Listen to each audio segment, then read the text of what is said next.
this conversation has you thinking about your own training, we are building the HikeStrong app to help hikers train smarter.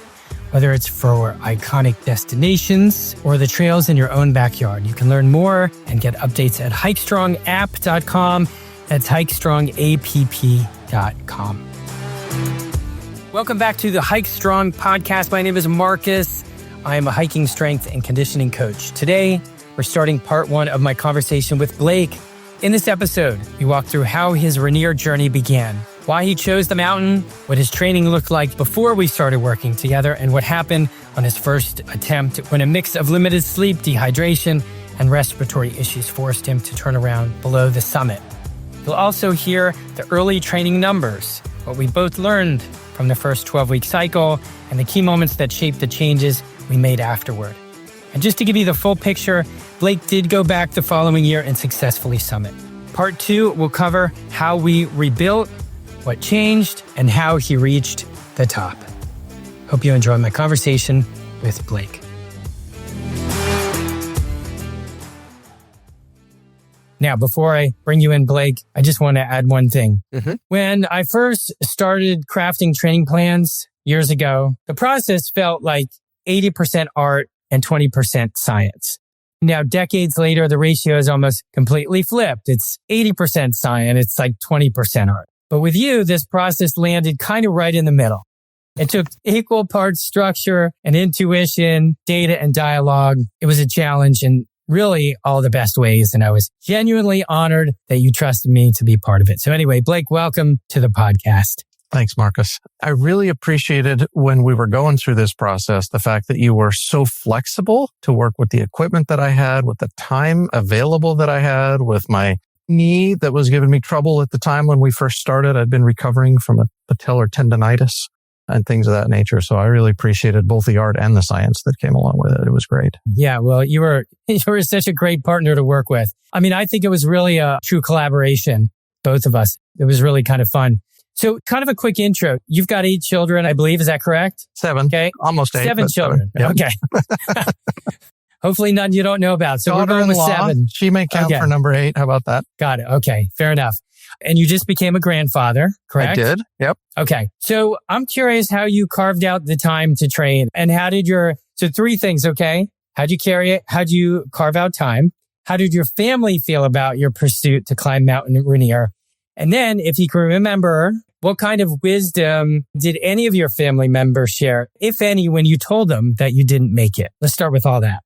All right. First of all, how did I carve out the time? So most of my kids are relatively older. My youngest is a junior in high school this year. Most of the rest of them are, I'll say, night people. So my time for working out is early in the morning and all of the rest of them sleep and they think I'm crazy.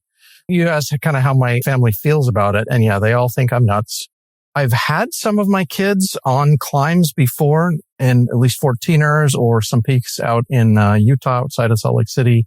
And they've enjoyed those, but they find them pretty difficult when I tell them about going up on the glacier and some of the challenges and difficulties there. I really hope I can bring some of them with me at some point, but I'm afraid my stories have made them fear it just a little bit. I didn't mean to do that. I need to talk it up, I think, a little more positively. Any wisdom that they shared? To be honest, not really. You're crazy. You're going to suffer. That's on you. Quietly, I think they admire it, which I don't know. Maybe that's ego on my part. I don't know. But yeah, I think at least they talk about it. They think it's cool. They tell their friends and that's kind of fun. Okay. All right. That's cool. Before we get into the story itself, let's look at the numbers because you're definitely a numbers guy. And I'm going to make this pretty simple for the listeners. Numbers people or not. Okay. So the data tells really just some of the story. And when you compare your first and your second 12-week training cycle side by side, you could see kind of why you felt strong all the way through to summit day, including the last 1,300 feet, which is summit day. And that's where you initially turned around. So when we look at total miles of your 12-week training plan, first attempt and second attempt. So first attempt, you completed 83 miles. Over the 12-week second attempt, 114 miles. So that was like a 27% increase. Not like, it was a 27% increase. Okay. Total elevation gain. First attempt, 36,510 feet. Second attempt, 50,698 feet, 28% increase. Okay. Average elevation gain per week per session, 3,000 first attempt, second attempt, 4,230 feet. Any thoughts on that? Absolutely. I think the way I've described it to people is that I knew after not making it the first time that I had to do something different. I had to level up my training. That's the phrase that I keep using. I had to level it up. And it started with the base over 8 months between the two. And I was working with you the entire time. The final, what you're talking about there is the final 12 weeks, but there were 4 months in there where we were working on base fitness. So it was a significant effort, a significant improvement or significant increase in what I was doing fitness wise. Part of the reason why I don't think I got all of my miles and elevation gain in the first time around is I did not join a gym. I tried to do it all at my house. So I live in a 2-story house. I was hiking up and down the stairs here. I have a little treadmill that only gets up to about 10% increase. So I was spending lots of time doing up and down the stairs and on the treadmill. But based on the time that I have going to work and all that kind of stuff, I just was not able to get all of the gain in that first time around. I think that's definitely part of the story. Hopefully we'll elucidate more as we go through. Mm-hmm. I think I've skillfully crafted this so that we can flesh out everything. That could be part of it. Some things that I remember was the stairs. We had to be pretty delicate, which we're going to get into. Yep. And so therefore we couldn't be too aggressive there. Okay. Exactly. That was one thing. And you didn't have the stair stepper machine at the time. Correct. And we got into lunges later. And my calculation was this, if I can recall, going back over everything. I was worried about that knee. Mm-hmm. I did not want it to get inflamed because for you to depart for your trip, I'd rather you be a little deconditioned and no knee pain, and the other way around. And it's better to have it's better to be optimal in both, right? Sometimes it doesn't work out that way. So I backed off of lunges and emphasized the stair climbing because sometimes there can be a conflict there, kind of mitigating the risk of inflammation. Sometimes they collide and it's just too much work. I think we're going to flesh that out later. So let's see. Let's go with this. At the time, you kind of mentioned something about not taking it seriously enough. You were thinking about it more like a Colorado 14er, and maybe you thought that, but your training plan was still geared properly. It just was the fact that there really wasn't a long base period, which you built in between the failure attempt and then the new training plan. That was a true base training, right? Right. But what the heck? You do what you can leading into a peak training plan like you were doing, and we leverage it as much as we can. So yeah, let's comment on that. I think that's interesting because now you know kind of the difference mentally between just a regular 14er and, Rainier. Yeah, right. My friend and I are going to print t-shirts. Rainier, not your average 14er. Because I had been up those before. I got a little training plan online with my kids. We did some training, made it up there. It was fine. So I figured this was another 14er and no problem. We're just going to do a lot of the same thing. But I knew it was going to be a little bit more. That's why I called you, Marcus, in the first place. And I had trained in the past for some running race. I did a half marathon at one point. And I figured, okay, you know what? I know what that's like. That's what training is. And when I got on your plan, I think you have in your spreadsheet, which I think is really helpful. You have a good, better, and best level, right? And I think that I don't remember where those numbers fell exactly, but I think it was somewhere just between good and better, right?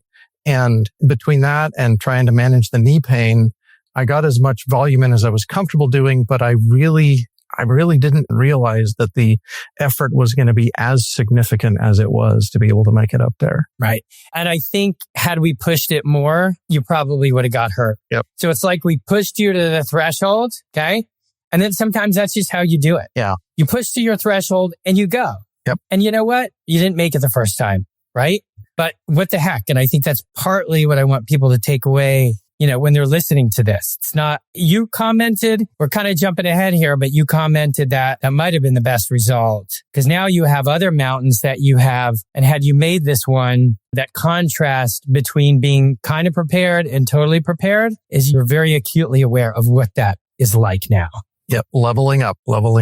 That's the term. Do you want to talk anything about about the knee and how we had to balance that and the lunge progression. Anything on that, or do you want to move on? Yeah, I might mention that before I contacted you, so all that spring, as I knew this, I'd signed up to go climb this mountain in December, and our climb wasn't until September. So I had spent that spring, that knee had bothered me for a couple of years, and I hadn't figured out how to get it fixed. I went to a physical therapist, and she had me doing lots of basic strength training and dry needling and all kinds of things to try to get that knee better. And it was better, but it still wasn't good. And so I underestimated the amount of time. I guess at my age at this point, recovering from those kinds of things takes more time than I anticipate. That was part of the issue. So when I started with you, I was maybe 70% recovered from where I was the first time, or at the beginning of that process. Okay, that makes sense. Let's go back to kind of numbers again for a moment. We're going to kind of cycle in and out of that. And then we're going to get to the pre-climb factors just before your first summit attempt. Okay, so going back to the numbers. Let's talk again. Let's talk about the 12-week chart, side by side, first attempt, second attempt. So treadmill, you did, in that 12 weeks, you did 17,000 feet on the treadmill, first attempt, 17,000 second attempt. Okay, this is where the huge contrast is, and I know you know where I'm going here. Mm-hmm. Stairs, you did 12,400 feet. That's, of course, both ascend and descend, right? An equal amount. 12,400 first attempt, 3,200 the second attempt. For me, if I just see that, that's a red flag. I might look at that and be like, ooh, what happened there? You know, very tricky. Right. Then we go to the next one, and it kind of tells the story a little bit more, but not totally. And that is the stair climber. Okay. First attempt, 0. Okay. Right. Second attempt, 18,500 feet. Like not even close, right? Right. So in my world, I call stairs true elevation gain. You did 12,400 true elevation gain of stairs. You only did 3,200. Stair climber, it's not true elevation gain. Not that it's not effective, but it's not. So it's a very different kind of training stimulus. And you got 18,500. That's a lot of time. Okay. Now, why do we do that? Thinking back, I think it's pretty clear. We were just like, let's get to the summit. Okay. Mm-hmm. Yep. If you have to roll down the mountain, you'll roll down the mountain. Let's not worry about that. And that's where stairs helps with both up and down. Because when you come down the stairs, you get that eccentric contraction, which really helps the down. Well, we said, you know what? Let's just not aggravate the knee. And let's get you up the mountain, and then you'll figure out how you're going to get down it. But that was the key. And that tells a big part of the picture. Why the change? Okay. Now, I'll have you comment that in a second, but these numbers are not significant. Hikes and walks, you did not have a lot of elevation gain opportunity. First attempt was 6,400. Second attempt was 10,400. That's because you did some milestone challenge hikes. I think Pikes Peak and maybe something else. We did a little bit of rocking, but that wasn't significant. In terms of elevation gain, you did some rocking like flat, right? But nothing significant with elevation gain. So as a reminder, what that equated to for total elevation gain, first attempt, 36,600 and then 50,500 on your second attempt. So any comments on that? What stands out? Is it just the obvious? Any comments on that? Number one, I live in the Midwest, right in the middle of the country, Kansas City region, and there is very, very little elevation gain to be had. It's really hard to find. Basically, I go to the World War I memorial downtown and hike in circles to try to get as much rucking elevation gain as I can.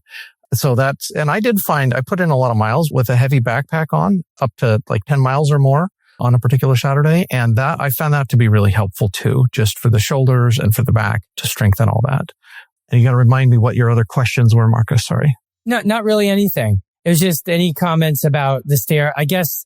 Oh, the stair, stark difference. Yeah. So you get more elevation gain, even if it's not true elevation gain on the stair climber than you do on the stairs, because you don't have to come down. So it's half the time. I found that to be effective. And in order to try to compensate for the fact that, the stairs are moving down, therefore it sort of negates the full gravity push, I put on a weighted vest of up to 40 pounds, and I would do the stair climber with that on. And that, I think, helped a lot. That got me up the mountain feeling very strong. And coming down, I did feel the lack of stairs and the lack of the eccentric loading that comes with going down. Definitely. My quads were burning for a couple of days, at least after we came down all the way. Yeah. You had recalled 5 days. 5 days. Yes. 5 days.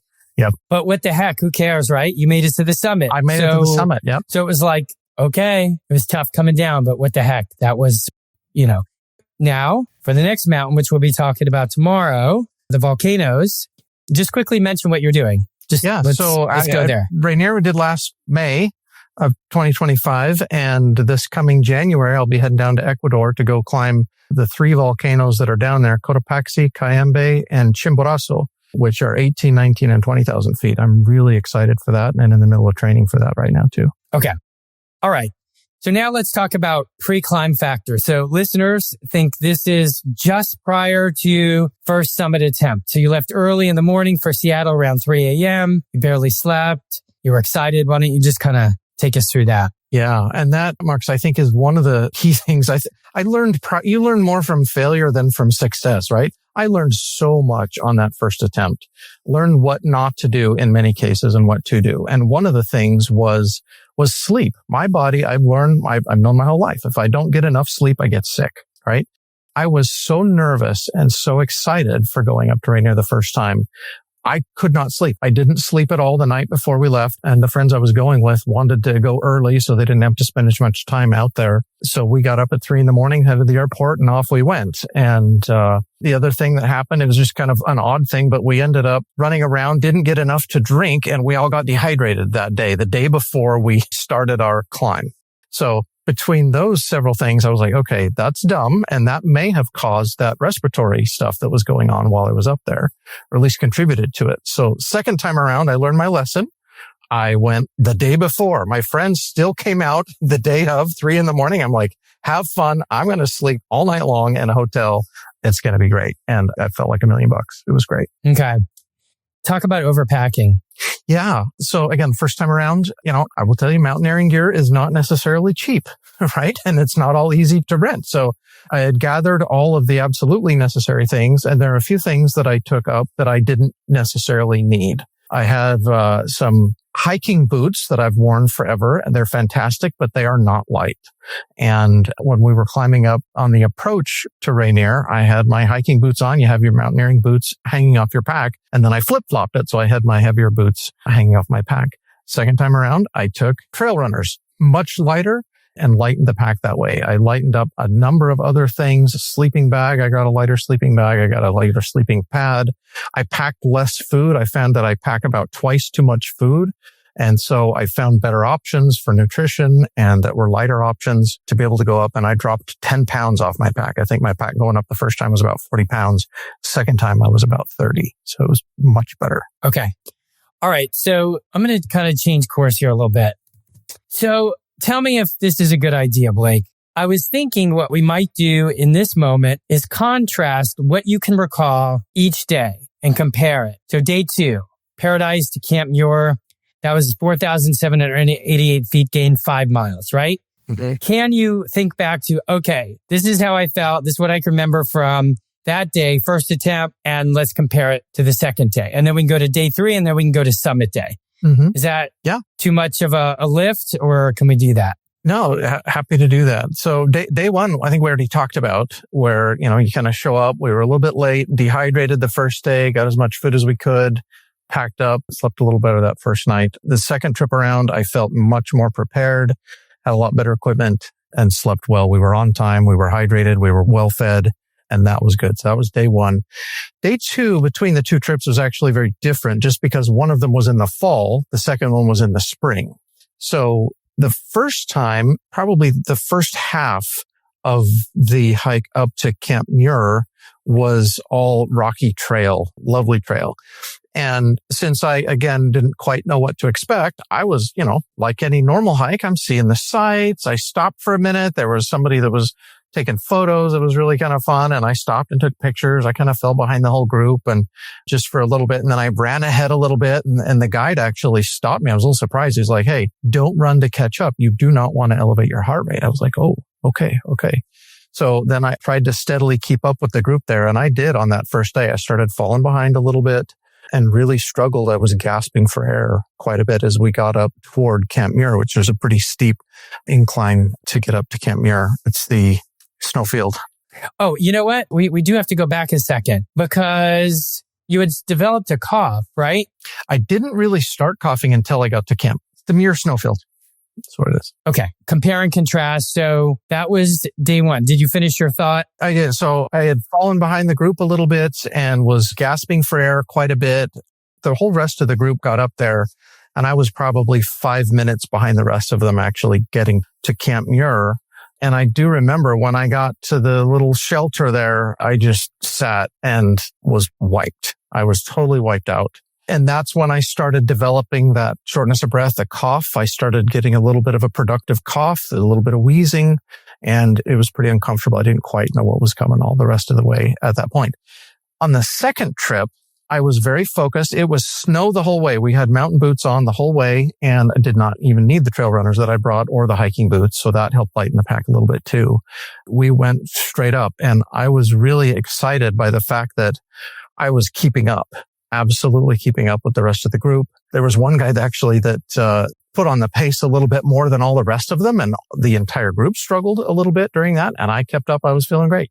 So when we got up to the shelter at Camp Muir, I felt awesome, and I was really stoked. Focused at that point on resting. I knew that I needed to get much more rest in my body, and so I ate, I hydrated up fully, and I laid down 4:00 in the afternoon and just rested. It felt really good. Any other thoughts about being at the camp day two? Anything different at night? And then we'll segue to day three. Yes. One more thing that I will bring up, actually, there's two things. One of them was eating. So I went with the International Mountain Guys, IMG, and they have kind of a tradition, I guess. For dinner, they make burritos. They call them Muritos, right? Because it's at Camp Muir. Anyway, they understandably so they try to get you to eat as much as possible. And I learned it is possible to eat too much, and it was not comfortable. I don't really sleep very well with a super full stomach, and I had eaten too much. The other thing is that I knew this from home. I learned it from the guides is a lot of them at least will take a melatonin to help them get to sleep in the first place. I did not the first time around. The second time I focused on, okay, I need to get as much good sleep as I possibly can. So I did a number of things. I got better earplugs. I got a little eye cover. I made sure I had good clothes that I could cool off if it was too hot in the cabin there. And I took a melatonin. And so between all of those things, I got much, much, much better sleep that first night at Camp Muir, that second time than I did the first time. So I'll share that. Just so the folks know, it's only a 912-foot gain. It's 1 mile on day three. On day three. Is that correct? That is partially correct. So the tradition is that they go from Camp Muir up to Ingram Flats, which is a short hike. It's only maybe 1,000-foot elevation gain. And then you sleep in tents until you do the alpine start at about 11 p.m. or midnight is when you get up to go do the summit. The first time around, you do the training just outside of Camp Muir on the glacier right there. And then you pack up your stuff, you head up and you eat again and you try to go to sleep at 4:00 in the afternoon, which is ridiculous and hard. And that's where that melatonin and all of those tricks come in. And you try to get as much rest as you can, even if it's not deep sleep. And that was okay on day two, but I started really having a lot more of that productive cough, I think as a residual from the hard effort that I had on day one and the rest of the factors there. The second trip, on the second attempt, Ingram Flats was actually inaccessible because there had been the Ingram Glacier, at the very top of the Ingram Glacier, there is an ice wall, and it had broken off and fallen and came down and took out much of the Ingram Flats campsite. So no one was allowed to sleep there. And so we actually had to do our start all the way up from Camp Muir and did our summit all the way up. So we had an extra 1,000 feet to climb to get up to the summit, which I know there are other guiding companies that just go straight from there anyway. So it's not unheard of, but it did make for a long climb for sure. So yeah, that was day three. Actually that was day three. Yeah. So last time you had, then it was day 4 last time that you made your summit attempt. Mm-hmm. But in this particular case, you did it on day 3. Day 3. Yep. The other thing, I guess, is that, my friend and I knew what was coming the next day on summit day, and we were very focused on conserving our energy. So when we had a free afternoon, we laid down and took a nap, even though we knew we were going to have to, get up really, early. And the guides offered to say, hey, you know what? Anybody who wants to go, we'll hike you up to Ingram Flats and you can take some pictures and then you're going to come back down. My friend and I were like, no, thanks. We're not doing that. We're going to conserve all the energy that we have so that we can put it all toward going toward the summit. So, okay. Yep. All right. Let's do another pass at some training stuff. Mm-hmm. So here's what I thought. Hopefully this will be interesting to listeners. We shall see. So we're going to do kind of a quick contrast from what you can recall from first 12-week training plan to the second week training plan. Okay. We're going to talk about lunges, stairs, stepper machine, treadmill, HIIT training, Yes. pack weight, and step ups. Okay. We don't have to spend too much time. Just let's start with lunges. Anything that we didn't cover that you want to emphasize, or something that maybe we did cover that you think should be readdressed again? So let's start with lunges. First and second. First and second. So the first go around, we actually didn't do lunges, or very, very few, just sort of incidental lunges in my warm-ups and things like that. During the lead up to the peak period, so prior to that 12-week period, you and I started working on that lunge progression program, which, by the way, is brutal and kicks your butt, but is awesome, and all at the same time. I don't know, maybe I was doing it wrong, but it's almost 300 lunges every time you do it, half of that on each leg. And I did feel much, much, much stronger in my legs after I got going doing those during the second round. So that was helpful. Lunges, I'm a fan. Absolute fan. Okay. And I think it's personal. Some people do more volume, some do less. It just kind of depends. Okay. So actually, you bring up a good point. So let's you can weave together kind of that transition period to the peak. Okay. And the base plan. So we got the base plan and then that transition period and the peak. You can weave those together if you want. Okay. Okay. So now let's talk about stairs, the contrast between. Yep. Between the two. So I think the first time around, since I had really not been used to doing stairs with weight, I think in part that might have been what was aggravating the knee just a little bit more than what we wanted it to. So during the transition, you should call it the transition period, right? We started doing stairs, but with no weight. And that kind of got that knee a little bit of base strength. I think too much too fast is part of what was aggravating that. I think a little slower pace was helpful. But yeah, I missed the stairs. And on the way down, I'm doing a lot of stairs right now. You'll be glad to know because I don't want to make the same mistake twice. I'll learn from what I did. Well, I think what the listeners should take from it, it's not that it wasn't a mistake. It was kind of like, it was strategic. It's right. It's conventional wisdom. Do the stairs, okay, to get ready, right? Well, we learned that it's probably better for us to emphasize getting ready for the summit, not worrying about the descent. But now you've got plenty of time. So now you can take all of that conventional wisdom and do it all. So that's stairs. Now let's go to the stepper machine. Yes. Like I talked about on the stepper machine, that was a great way to get lots of gain, albeit not perfect gain, but lots of gain in a short amount of time. And I found the stair stepper machine to be really helpful for that purpose. And to compensate for the fact that it isn't perfect, I was wearing a weighted vest most of the time to try to get a little more effectiveness out of there. But that really helped on the ascent. And the knee was always fine. And the knee was fine. Most of the time. Every once in a while, you get a little twinge in there, but nothing significant. It wasn't flaring up at all. Okay. Treadmill. I don't know that I mentioned, but one of the differences that I made between the first base plan and the transition period and the second is I also joined a gym that will let me go to any branch all over the countries. I do a lot of work travel. And that was really helpful too. And part of the reason I did that is because I wanted access to the stair stepper. The other part of it is because I want to be able to access that stuff wherever I happen to be in the country at any given time. So I found the stair stepper to be really helpful in that way, that I could get a lot of volume in a short amount of time. Okay. And that was actually, the elevation gain was about the same. It was the same in both, but you were able to do a higher incline. Yes. For the second one, the treadmill. So joined a gym because, like I said, my treadmill at home only gets up to 10%. At the gym, it goes up to 15%. So I was able to get better gain there in a shorter amount of time. I guess for me, it's all about efficiency, right? Trying to get it in. All right. Now, we didn't talk about HIIT training. So let's dive into that. Yeah. So the HIIT training, I think I identify that trying to read and to learn as much as I can. And talking to you recommended some HIIT training, not an excessive amount, but some HIIT training to be able to push up the VO2 max because I was on that first attempt, I was really sucking air a lot, both on day 1 and on day 3 as we were making our way up. That's eventually what turned me around. And I thought, okay, I need to be able to process oxygen more efficiently, better. and wanted to turn to some HIIT training to try to push that volume up. And got so that I could do 3 or 4 miles of HIIT training, some of that high intensity, and felt really great afterwards. So I really appreciated that part of it. I think that did help me as well.